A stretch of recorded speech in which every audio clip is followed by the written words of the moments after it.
Coach, obviously I hadn't had a chance to look at the film yet, but what are your overall impressions of today's scrimmage? Some good things. I thought we wasn't quite as sharp the first one, in terms of like executing offensively and some things, but I thought we did some really good things defensively, especially to start the scrimmage. And then offensively got going there a little bit, in the middle and right there toward the end. But all in all, a good day. I think a good teaching day. Corrections, I'm sure we're going to have a bunch come Monday, but I thought the effort was good and didn't look like we really got anybody seriously hurt, so that's always a plus. You mentioned leading into Monday, just a couple of practices left before the spring game next week. Kind of what's the goal of this final week of spring practice? The final week is really to, we haven't worked enough situational stuff, and that's what we really need to do, and kind of showing them how we're going to do that heading in August camp, because I'm a huge believer in situational football and kids understanding situations and being able to execute in certain situations, whether it's 2-minute, 4-minute, red zone, all those types of things. I think you have to have plans for, and kids have to understand what's going on. You mentioned earlier in the week about transition to more of a balanced attack with the downhill running game. With that in mind, where does Ben Luckett fit in that? Well, I mean, Ben needs to be a big part of what we're doing, and I think he's a young man that has some talents, and really impressed with him.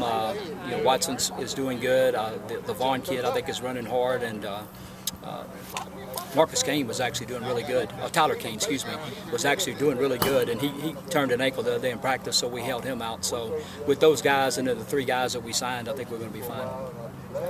Will Collins got a chance to run a little bit with the ones today and do some stuff there. Was that kind of by design? You just want to see what to look at there going into what kind of quarterback competition you're going to have? No question. We wanted to give him an opportunity today with the ones, and really he's impressive. He can get on top of it and throw the football. He's a great young man, and so we wanted to give him an opportunity today too.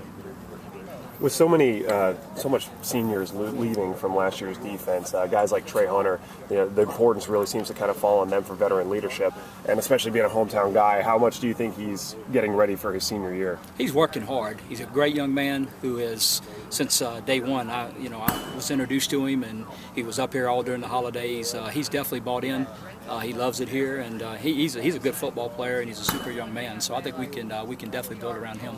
Kind of to piggyback on that with local products, you mentioned Tyler Kane and him coming back from his second ACL and everything. Just what has he been like throughout this whole process? You got to smile, so I'm guessing you enjoy it. Love him. He's a great kid, and he's another one. They were both coming off of injuries, so when I got hired and we were up here during the holidays, and they were here every day, so I got to visit with those guys a lot one-on-one. A lot just bringing them in and sharing my philosophy with them and getting their input back on some things that they saw that maybe we could get better, and we developed a really good relationship. But those were 2 of the kids that were here the entire time because of their rehab.